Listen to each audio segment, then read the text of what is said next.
All right, welcome to Entrepreneurs Visiting Victor. I'm your host, Victor Dedaj. I hope you're having an amazing day so far. Today, we have an awesome guest. This guy is a true legend in the network marketing industry. He's been doing it for over 45 years. He's made tons of money, many millions of dollars, and he has 200 millionaires on his team. So he's helped a lot of other people to succeed. So he's going to share a lot of great wealth and knowledge, and I'm really looking forward to listening to what he has to share with us.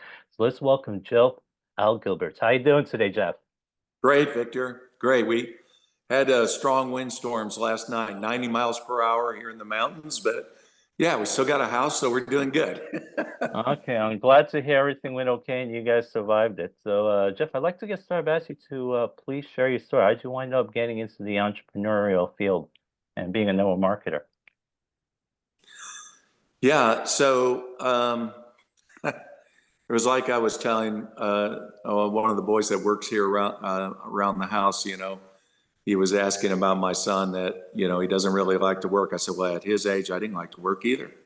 No, I didn't like to work. My father, he would try to get me to do things over at the factory, and I was a rock drummer and all that, just teenagers. So back then, but it's funny how things change in your life. And later, when I graduated from high school and I went into college, it didn't take me long to realize this is not for me. Now, I didn't know exactly what was for me. I just knew this was not for me.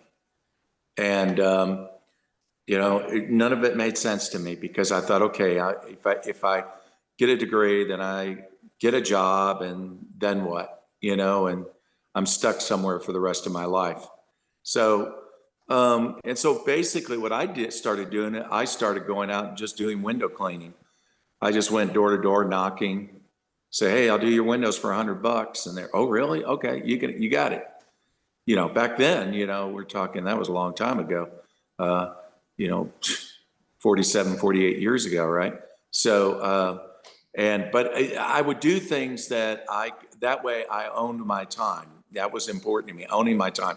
Now, later I started listening to Earl Nightingale.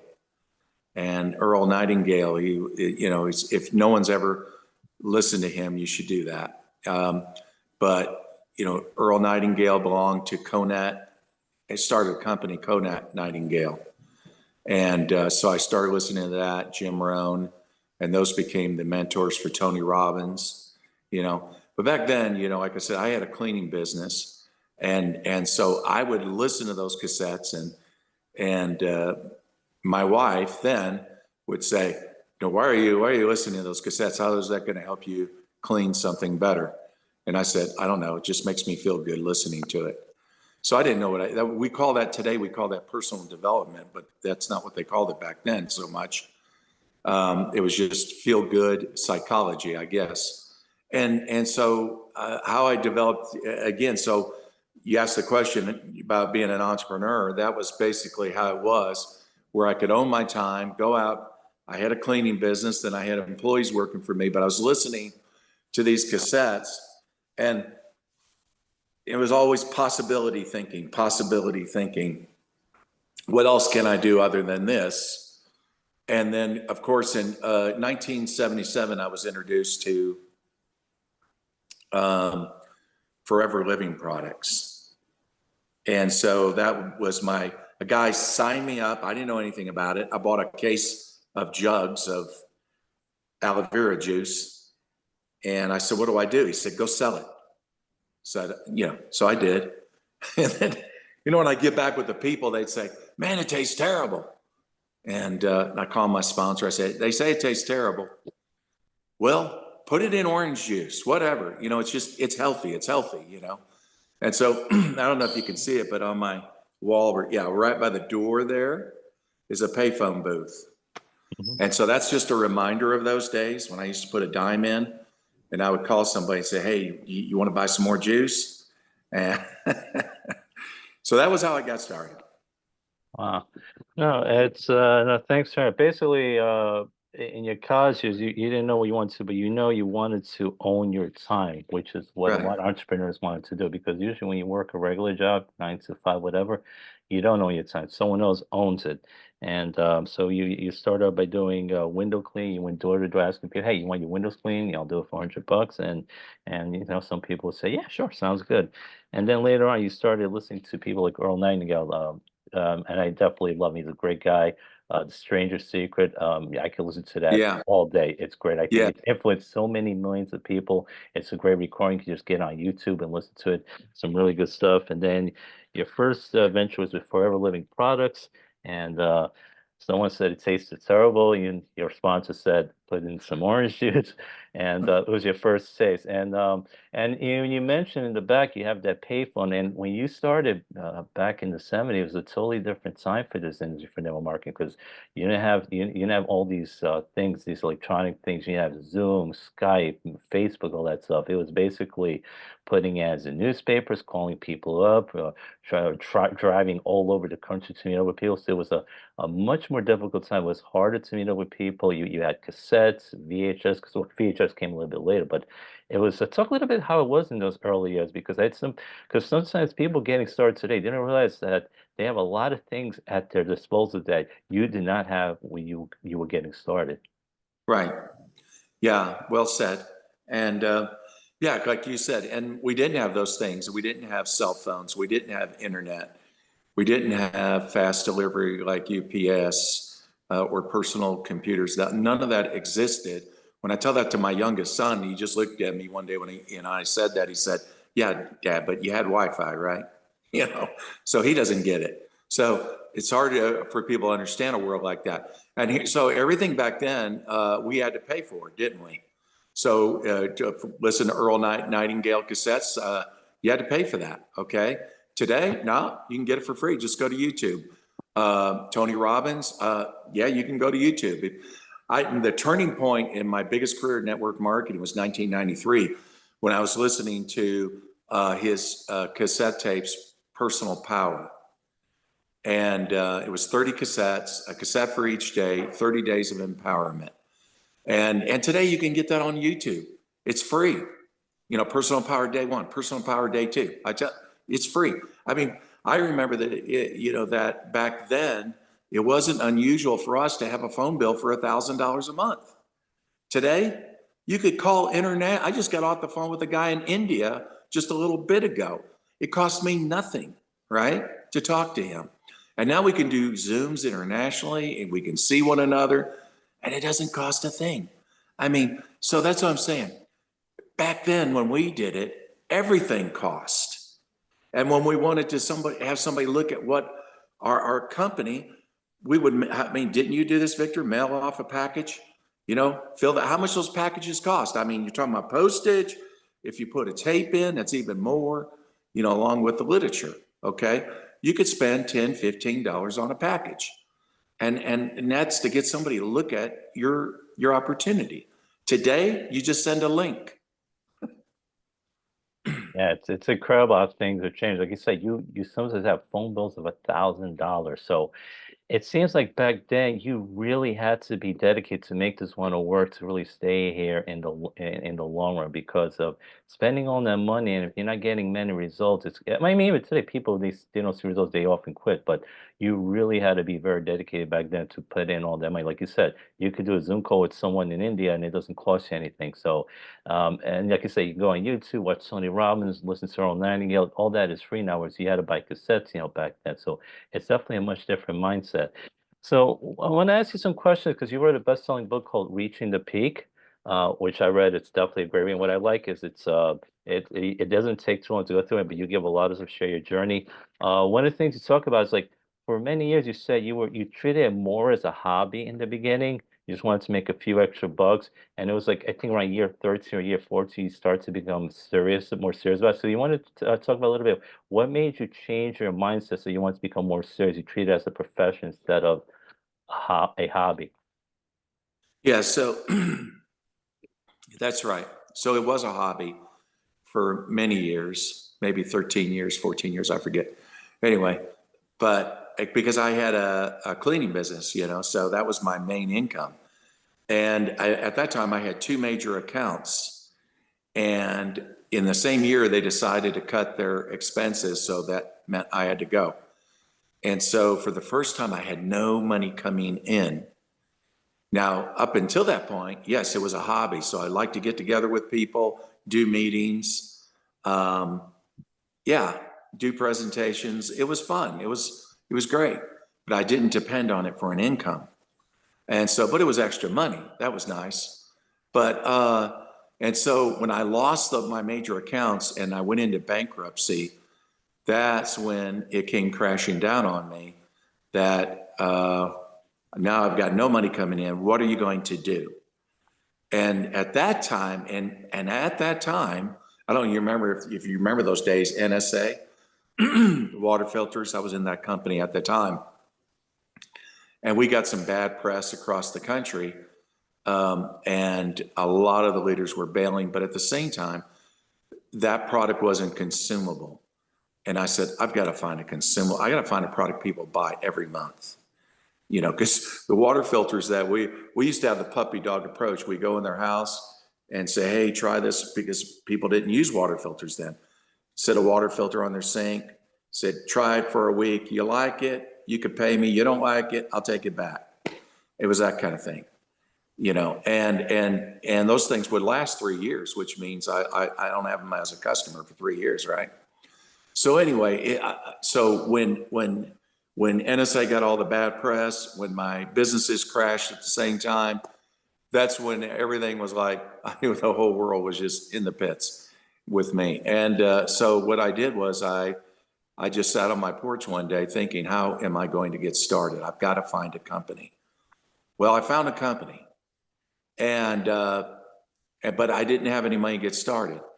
And so there I was on my porch, just praying about it, thinking about it. Then I looked out on my driveway, saw the only thing left for my bankrupt business was a junk truck. The engine didn't start, but it hit me. I said, that is my ticket. That's my ticket out of here, the junk truck. Of course, anybody, if they knew what I was thinking, they'd think I lost it, right? Mentally. And but I called the junkyard guy, and he came out. He said, I'll give you $400. I said, take it. I put 200 into groceries, 200 into products, and a distributor kit, and that was it. And after that, I made my list. My sponsor sent me a cell phone. I couldn't get good reception where I was, so I would drive up in the hills of Tennessee. I remember one day driving up this way up in the hills, and I opened up a cattle gate. I drove into the pasture, closed the gate so the cows wouldn't get out. I got my notes out on the hood, and I started making phone calls and making appointments. And people would say, man, where are you? I'm hearing cows. Oh, yeah. Yeah, so I like to go out in country. It's very spiritual, you know, nature and all that. And will this Saturday at 1 o'clock be good for you? You do what you can, you know, to survive, you know. But that was it. And so the shift was when my circumstances changed, and I went from hobbyist to I've got to do this. I've got to find a company and make this work. And I'm gonna if I kill myself doing it, I don't care. But I mean, it's no surrender. And some call that threshold. Threshold. When you reach a point, it's a point of no return, and you will never ever go back to your previous circumstances. Sort of like if you saw the movie Gone with the Wind, when Scarlett O'Hara was holding that mud up when she went back to her farm after the war was over, trying to find a turnip, something in the ground to eat, and she held up that her fist with that dirt, and you saw the silhouette of the sunset in the background, and it was an awesome moment in the movie. And she said, "So help me God, I will never be here again. I will never ever let myself experience this again. I will do whatever it takes." That's threshold. And so if someone wants to be successful, you got to get the threshold. And that means get real about your life. Now, you don't have to go through bankruptcy, but you got to get real, and you need to take stock.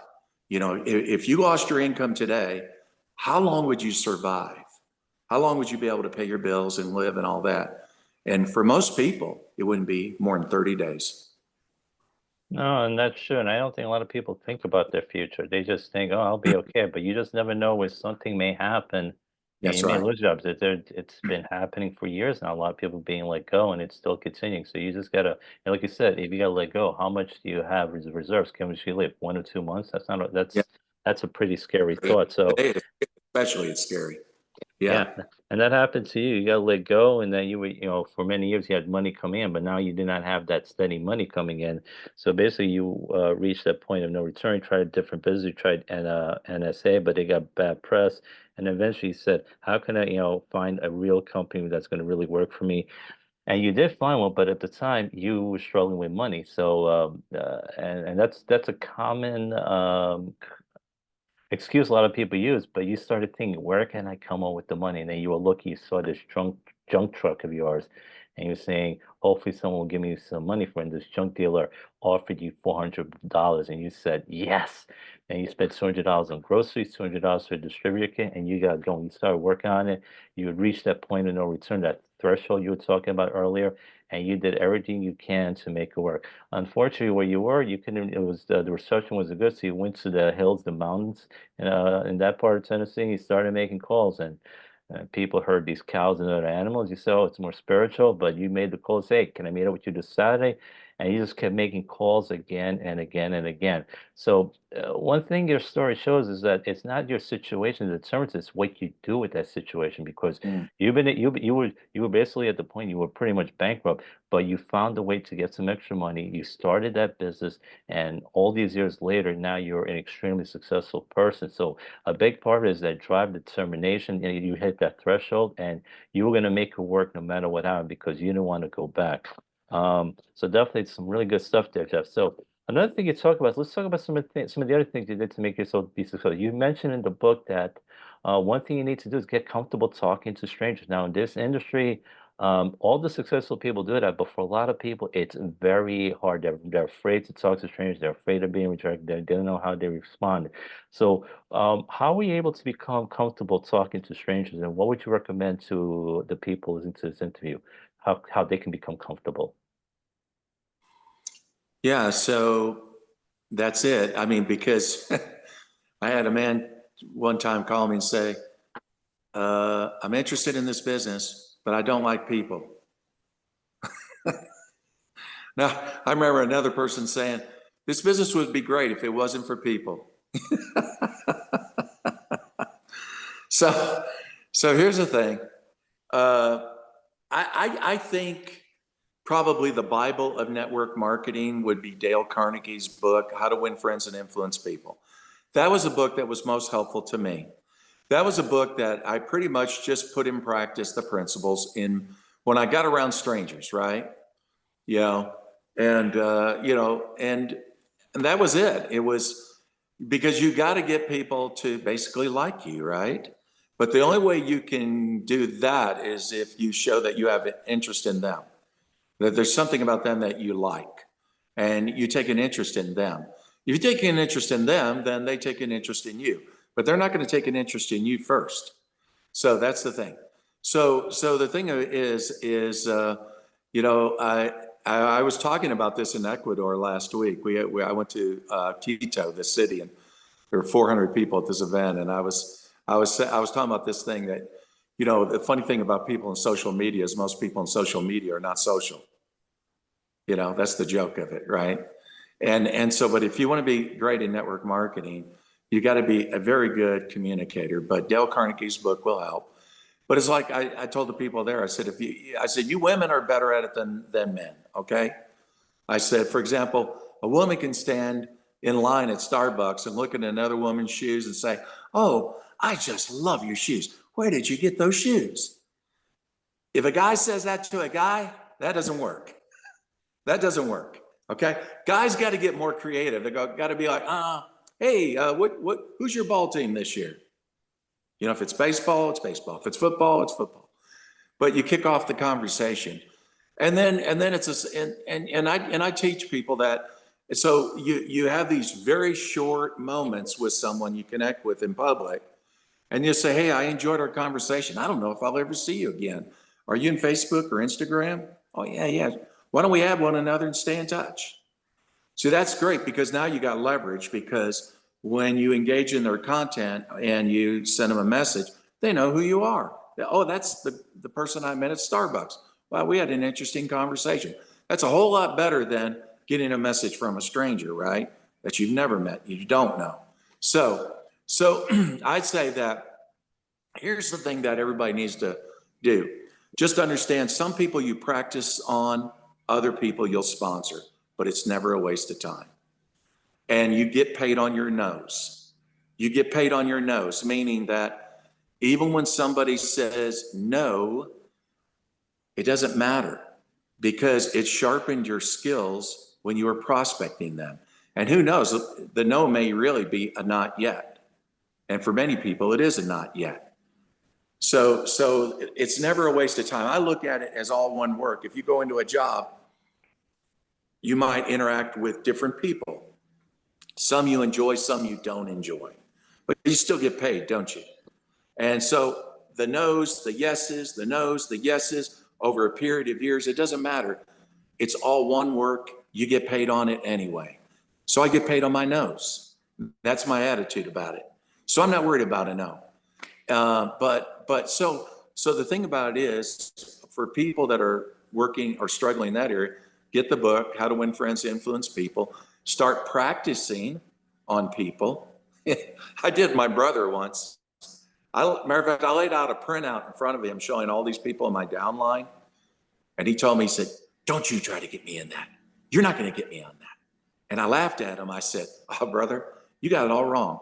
I'm practicing on you. Then I'm going to go get me some good people. So go ahead. Go ahead. I love that. I'm just practicing. I'm going to go get some good people. I love that. Yeah, I'm going to go get me some good people. And somebody say, you have to recruit your family. Oh yeah, you need to do that. Their eyes are getting big. I say, no, you got to understand. Families are meant to be practiced on. Other people are meant to be sponsored. Yeah. I like that. Families are meant to be practiced on, other people are meant to be sponsored. I love it. Yeah, you got to practice it. And you definitely, I'm glad you mentioned the book, How to Win Friends and Influence People, because Most important book. I definitely agree. It just changes the way you do things because I think an issue is so many people have in this industry, they tend to be too transactional. They just focus solely on getting the sale instead of building the relationship. They have to like you first. If they don't know, like, and trust you, you're never going Right. to get them to join you. So yeah, you focus on them, take an interest in them, listen to them. They love it. Because you're focusing on the person they love the most, themselves. When they like you, they're so much more open to anything you have to offer. So you really have to become their friend first. Take interest in, like you said, they're much more likely to take an interest in you, but you need to focus on them first. And once you understand that, things get easier and it gets better. Yeah, and you're right. Women are definitely better conversations than men. Maybe one reason why the majority of people in this industry are women because there's so much. Like you said, they go up to a person and say, "I love your shoes. Where'd you buy them?" Yeah, a man cannot do that to another man. So yeah, we have to do a different way to talk about sports and other things. So yeah, women are definitely better at that. And you're right. Your nose is never a waste of time. Some of it's practice, some of it you're going to sponsor people, and sometimes it's no, like you said, will mean a not yet. And I guess part of the thing you need to do is you got to be detached from the outcome. Just keep practicing, get better, and the results will eventually take care of themselves. Because the more you practice, the better you'll be at your craft, like with anything. But if you never take action on anything, nothing will change, and you never get better at anything. You can read about it and learn the theory, but the only way to get better is to practice. So I love the fact just keep talking to people, practice on some, like your family and other relatives, and then the others will come. You'll get more people to sponsor. Another thing you talk about is another thing that changed is you were told to go to South Korea to meet this guy, and that definitely changed your business because now you have this big international business. I don't know, like how many countries, like 55, 60, something like that. But talk about that trip to South Korea, which changed your business. Well, that's an interesting question. And it's one of those experiences that, at that time in the United States, it was okay. But my business was okay. My downline was okay. I was living at the lake, had a lake house.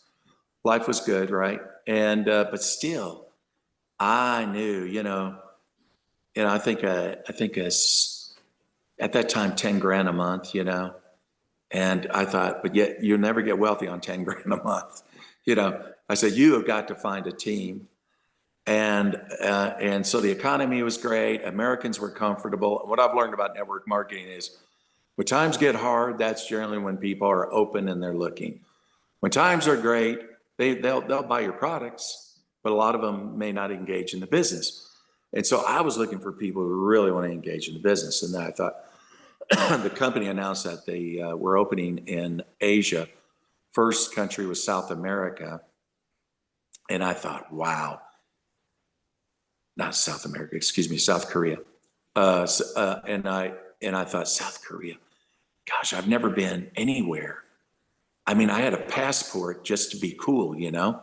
I'm like, oh, I got a passport. You been anywhere? No, man, I ain't been nowhere. Anyway, it was like that. And so when they announced that, I thought, I don't know anybody in South Korea, nobody in South Korea. And I teach this to people all the time. Talk to your leaders if you want to build internationally, okay? And because you'd be surprised. So one guy said, well, I got an email address of a doctor who's been in network marketing in South Korea, but that's all I got is an email address. I said, that will do. And then I emailed him. And then I was at a party one night in South Carolina, and I got the email back from him, and I looked at it, and he said, if you want to do business with me, you must come to Seoul, Korea, and you must come now. And I thought, crap, I hate that. I hate that. And here's the thing. If you overthink it, you won't do it. And I tell anybody out there, you feel that moment where you're extremely challenged, go through the wall. Just go through the freaking wall. Don't think twice. Don't. Because if you overthink it, there's a book called The 5-Second Rule. Read the book, okay? If you think about it much more than 5 seconds, you're not going to do it. And so I told everybody at the party, I said, hey guys, I'm leaving for South Korea tomorrow morning. And I went down to the airport in Columbia, South Carolina, got a ticket. I didn't know anything. I used to think a 3-hour flight was, oh my God, that's a long flight. I'm going to South Korea, right? So I mean, from the airport in Columbia till I got to Seoul was 24 hours, a 24-hour experience. And so, yes. And it was, and I thought, I'm just going to go there. I don't know this man. I'm going by faith.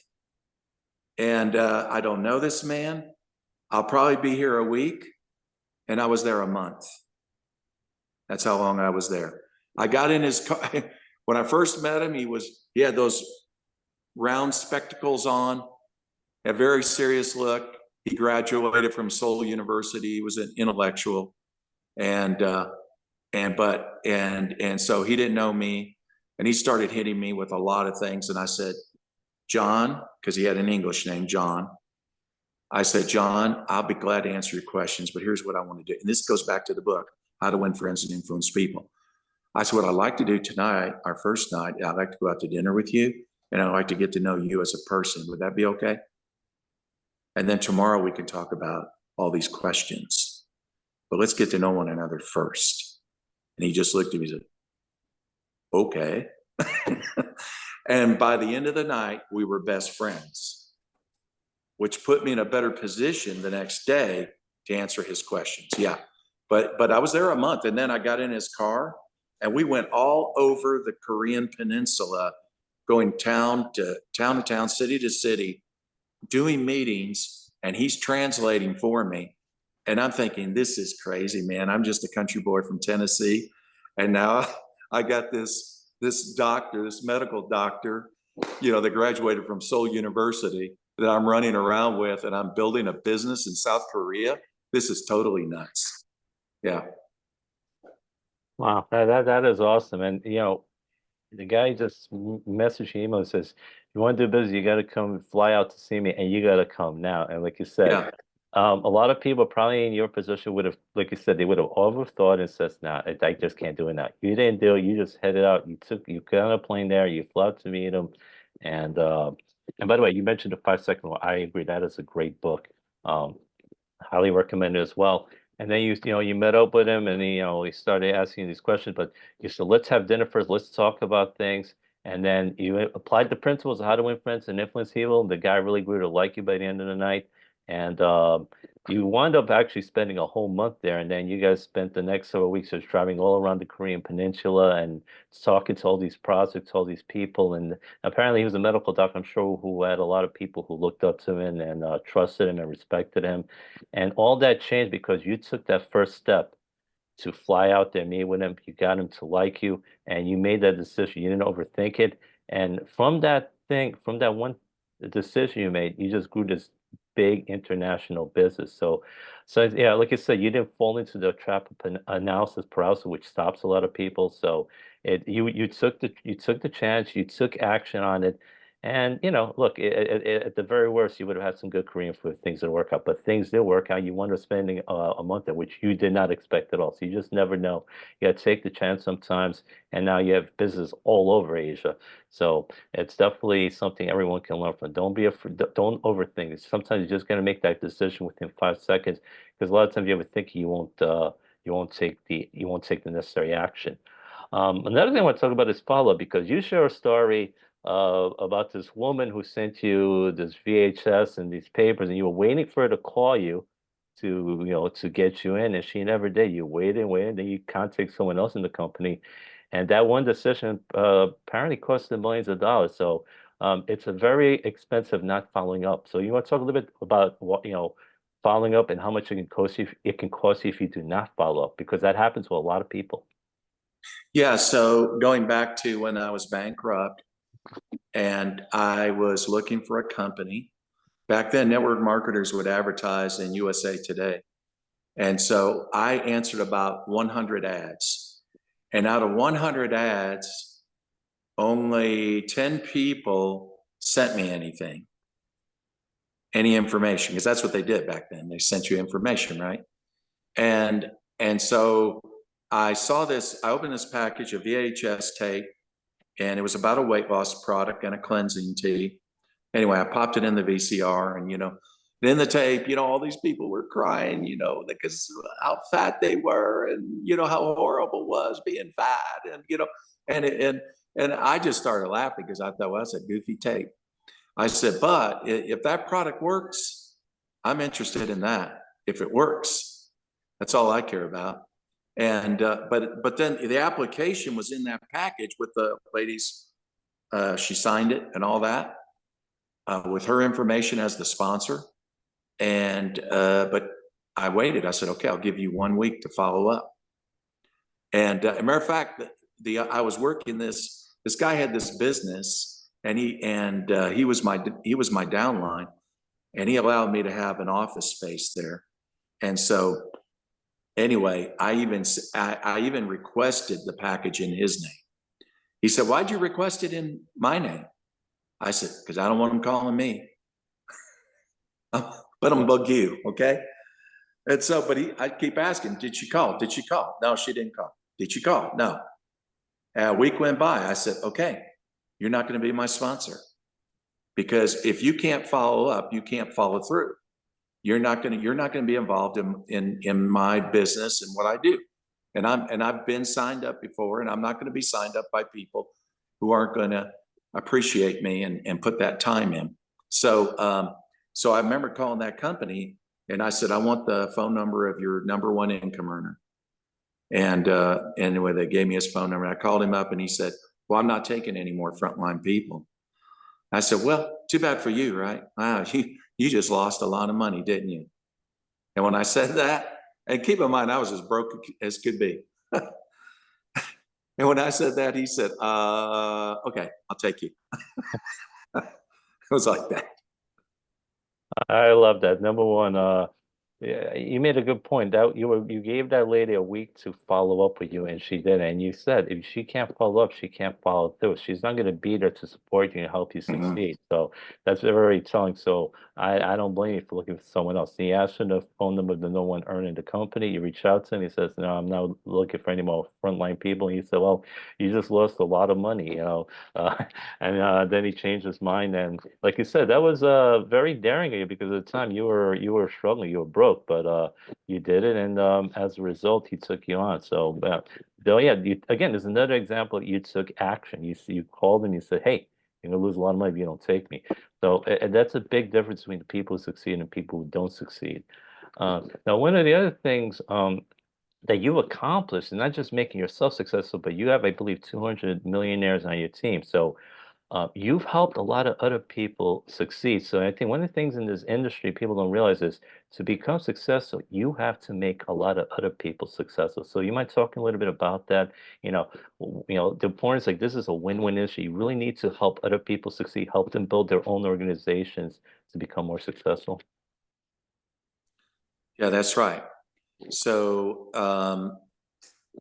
it's unusual. Like, I've been in the same company for 26 years. So, and how do you have downlines that old, right?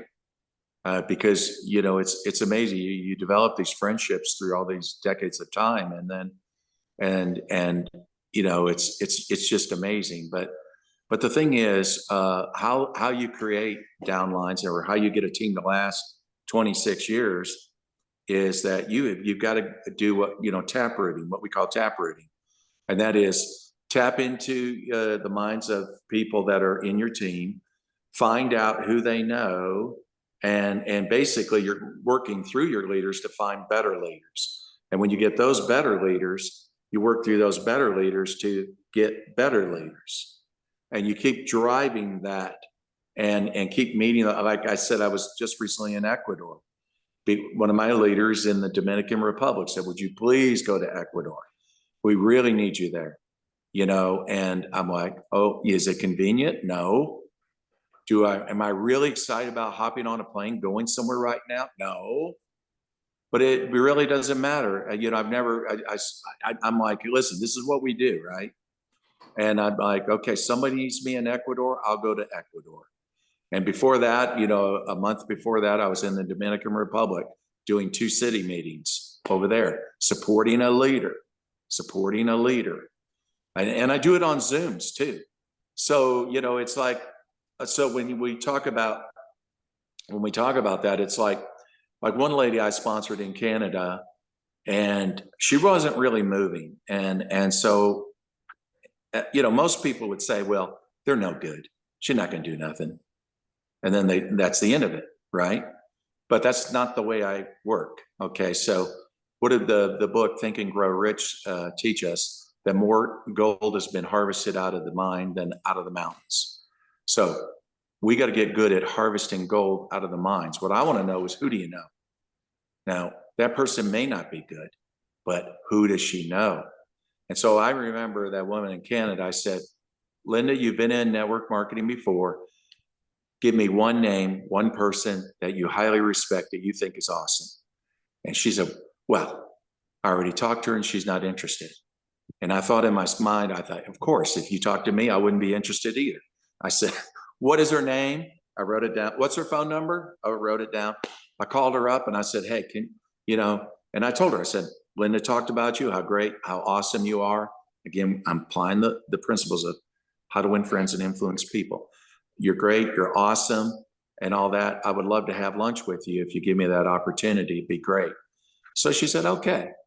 And then we had lunch. And then, and it was a more of, again, applying the book. I'd like to get to know you and you can get to know me. And then she said, I really enjoyed lunch. Why don't you stay in the city? And I said, okay, let's do lunch again tomorrow. How about that? We did lunch. And then the next day, and that was it. She said, okay, I'm in. I'm going to join with you. And so I called the lady back, and this was Singapore, by the way. I was in Singapore. And so I called the woman back in Canada, and I said, hey, she's coming in. What's your ID number? She said, what? Oh, the woman that's not interested. Yeah, she's not interested. She's coming in. What's your ID number?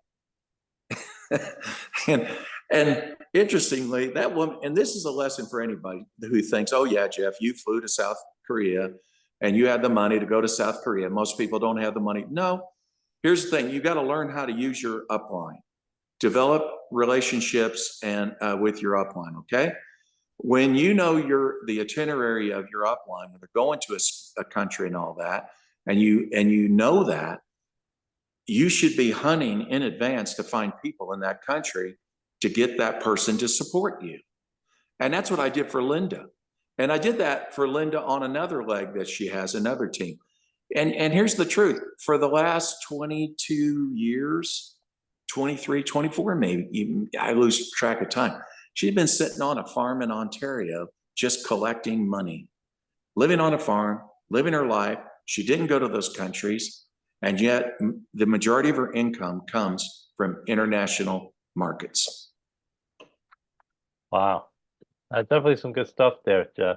You talk about taprooting, digging into your people downline, because there's gold there. And you brought up, Most, yeah. yeah. Yeah, no, and every top earner I've spoken says the same thing. It's like sometimes you have to go 3, 4, 5, 6 levels deep. You'll find some real gold there. So sometimes the Mm-hmm. person you bring in is they don't do much, and they may say it or they may even leave, but the people underneath them or the people underneath them, there's a lot of gold. And you mentioned Think and Grow Rich. More gold's been dug out of the mines than out of the mountains, and you talking about you were willing to fly out to support it. You go to different countries. You mentioned the woman from Canada. She wasn't doing much, and yeah, and you mentioned the fact, this is important.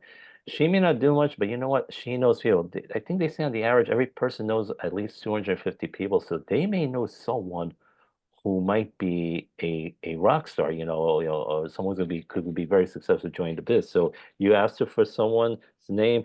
She gave you the name of this person, and there's a woman in Singapore. You went out to meet her. And you just first wanted to get to know you. You met up. You had some dinner. You met up again, and then after a while, she was really you. Again, you applied the principles of how to win friends and influence people, and that made all this. Because the thing is, when you apply those principles, a lot of times people have a defense shield. So when they get to know and like and trust you, the shield comes down. Because when the shield is up, it's really hard to get them to Mm. join you. So you make them feel cool and make them like you. And you know what? You got it. She says she's interested. You called the woman in Canada. Linda says, "Yeah, she's interested. What is your ID number?" And she was shocked by it. But yeah, you got this woman to join, and you mentioned something very important. Use your outline, develop relations with them. They're flying out somewhere. Maybe they're going to a different country or maybe another state which you never traveled to. Build relations with people over there and just say, hey, can you talk to this person there? And most of them, they're willing to do it because they want to help the people on their team. So relationships are such a huge part of this business. A lot of people don't take advantage. If your upline can help you, don't be afraid to reach out to them. So definitely some really great gold there. um now, yeah, so there's some really good stuff here. So as we're getting sort of close to the end of our interview, are there any last minute pieces of advice that you like to leave with people here? Because, some people, maybe some people are interested in becoming network marketers, but they don't know what to do. Or maybe some people, they might have been doing it for a year or two and they're struggling and they're wondering, is it worth it? Because maybe they like the products, but for some reason they may not be doing it. Maybe they're not following up, or maybe it's a mindset issue. Do you have any recommendations for them? Yeah, it's what we don't do is what's stopping any success from happening. So it's those small actions that we take every day, and then they add up. They just collectively add up by the end of the month. And so the thing is that uh, it's evolved since the time that I started back in the 70s. We called it multi-level marketing. The word network marketing didn't exist, right, until the internet. And then when we look at what we do today, I mean, it can be a little confusing to people because you say you're in network marketing, but sometimes people think, well, that's computers, or if you're prospecting, somebody say, well, I don't know anything about marketing, yeah.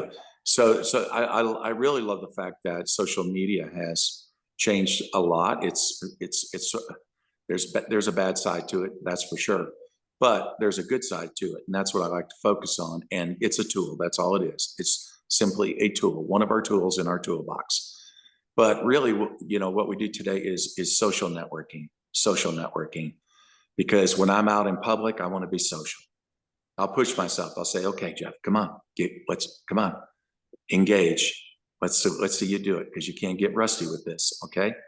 And compliment somebody, how to win friends, influence people. Said compliment somebody about something, and then ask them what they do, take an interest in them, and then of course they're going to turn around and ask you, what do you do? And so again, social networking. I want to be social when I'm in public. I want to be social on social platforms, Facebook, Instagram, whatever. And engage with somebody's content, send them a message. Hey man, I think that's really awesome, your post, that kind of thing. And then finally you can pop the question, hey, I'll ask them, hey, what do you do for a career, or how do you make your money? I'm just curious, if you don't mind me asking, and then then you can open up to, are you open to other avenues of income, and most people say, yeah, I always keep my options open. And that's, it's not really that difficult. Here's what it comes down to is, I think everybody's got to decide where you are, right? Where you are. And I think you've probably heard Larry Thompson talk about this, the 80-15-5, different levels of desire. So some people in your team are going to be, 80% of them are just here for the product and maybe a little extra money. And then the 15 percenters are 3,000 to 5,000 a month. The 5 percenters are looking for a 7-figure income. So you just got to know, in your team, and you got to know yourself, where are you? Now, I was a hobbyist, right? So me being a hobbyist, I would say that I was pretty much, I don't know, I was between an 80 percenter and a 15 percenter. I was interested more in a few $100s a month. I would probably say I probably went to the 15% bracket, I guess. And anyway, but the thing was, what changed me from being that to going to the 5%er bracket was my circumstances. My circumstances changed. So now I had to look for options. I had to look for a way to make serious money. And I was sick and tired I didn't want to repeat the past. I didn't want to just get by anymore. My standards I raised my standards incredibly. And so the thing is, that's the thing. So we have to be patient with people on our teams.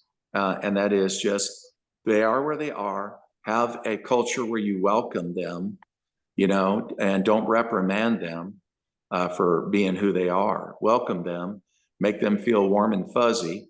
And then it's like an incubator, right? Let it go where it goes. And if they decide that they want to up it and they want to move to that 15%, or your 15 percenters now want to move to the 5%, then let them do that. But the other thing too, I think, is that some people just don't think they deserve that kind of success. And when I look at myself, I only went as far as high school. That was the only thing I ever graduated from, because I quit college. So my 2 brothers were university graduates, my sister university graduate. So I was the least likely to succeed. The thing that we have to all understand is this, that it really comes down to how bad you want something. And are you willing to get around like Jim Rohn said, you'll be the average of the 5 people you hang around with most. I think in principle that is true, but I wouldn't, I would say that those 5 people can be in different categories: financial, network marketing, spiritual, family models, who are the 5 best in all those categories. That's the way I look at it. And so the thing is, anybody out there is thinking I'm not, probably not going to be good at it. Why not get around people that are good at it? I learned if you do what successful people do, then you will get what they get. And that was just a simple common sense thing for me. And I said, okay, I'm going to talk to people who've done well, and then I'm going to find out what they're doing and then apply it. So the thing is, it really comes down to, how bad you want it. Now, some people may not need it, and they just want to be a consumer. They want to be an 80%er. Fine, that's fine. We welcome you.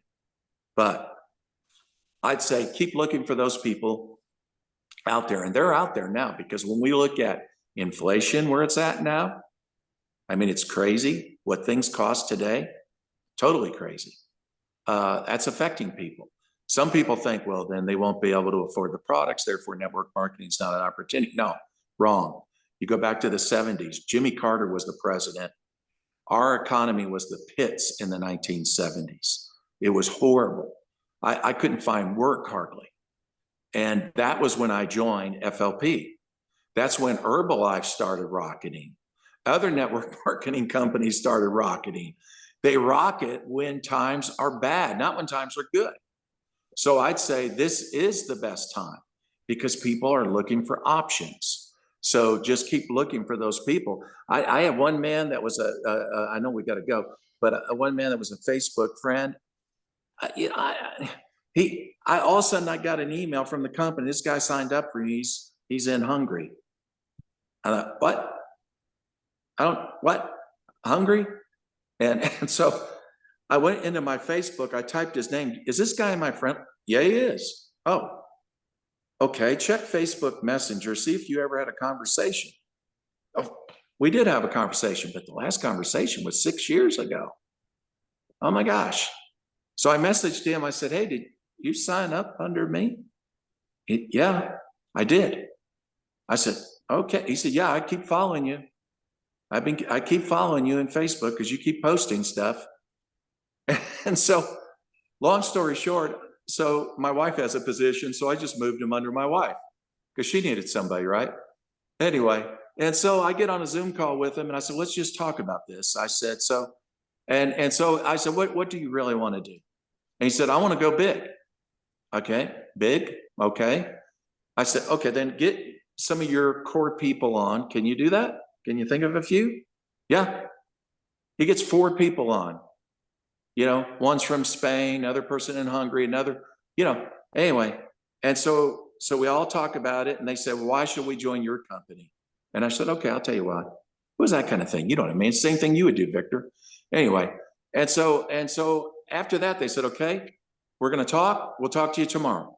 Next day, they said, okay, we're coming in. I said, okay, fine, great. I said, here's what I want all of you to do. Now, I want you to get your people on a Zoom call, your core people that you're connected to.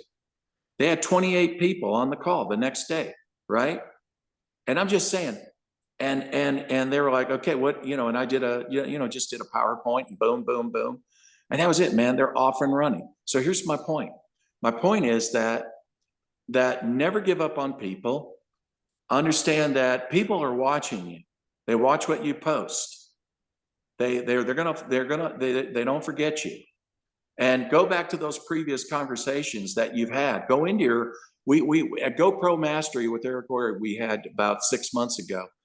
That was the one thing that Eric challenged everybody to do is create conversations. That's all we do in this business is create conversations. So he said, so I want you to get 100 conversations going today. Like, hey man, what's up? Or, hey, we haven't talked in a while. Or, gosh, I'm embarrassed. We've never talked at all. And we're connected in Facebook. How are you doing? Something like that. You just get them going. That's it. And then you get those people to reach back to you. You create those and here's the thing: if you leverage that on your team, you get your team to do that. Let's say if it's just 10 or 20 a day that your goal, whatever, it doesn't matter. Whatever your goal is, that's your goal. But you get your team to do it too. It's not 10 or 20. Now it'll by the end of the week, it's going to be thousands of conversations that you got your team engaged in. One man at GoPro said he did that, and in 1 month, they added 4,000 members in his team. A simple thing, creating conversations. How to Win Friends and Influence People by Dale Carnegie. It's golden, and it works in social media. So anybody can do this. It's just doing it. That's it. Just doing it every day. Make yourself do it. Make yourself do it. That's totally awesome, Jeff. I love that. First of all, we started by saying small actions each day add up over the course of time.